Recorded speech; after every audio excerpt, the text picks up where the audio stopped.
পুজোর পরব কাছে, ভাণ্ডার নানা সামগ্রীতে ভরা। কত বেনারসি কাপড়, কত সোনার অলংকার, আর ভাণ্ড ভরে ক্ষীর, দই, পাত্র ভরে মিষ্টান্ন। মা সওগাত পাঠাচ্ছেন। বড় ছেলে বিদেশে রাজ সরকারের কাজ করে, মেজ ছেলে সওদাগর, ঘরে থাকে না। আর কয়টি ছেলে ভাইয়ে ভাইয়ে ঝগড়া করে পৃথক পৃথক বাড়ি করেছে। কুটুম্বরা আছে দেশ বিদেশে ছড়িয়ে। কোলের ছেলেটি সদর দরজায় দাঁড়িয়ে সারাদিন ধরে দেখছে ভারে ভারে সওগাত চলেছে। সারে সারে দাস দাসী, থালাগুলি রং বেরঙের রুমালে ঢাকা। দিন ফুরল, সওগাত সব চলে গেল।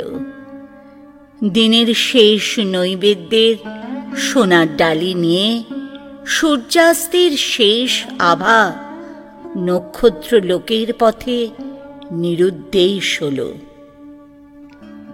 ছেলে ঘরে ফিরে এসে মাকে বললে, মা, সবাইকে তুই সওগাত দিলি, কেবল আমাকে না?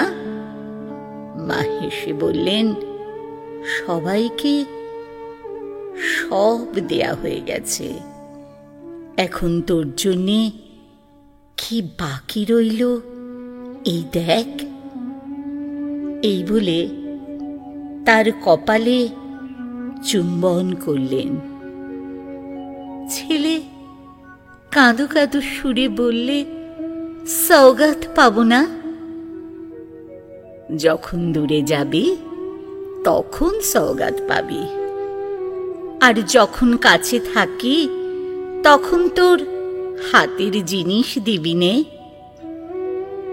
মা তাকে দুহাত বাড়িয়ে কোলে নিলেন, বললেন, এই তো আমার হাতের জিনিস।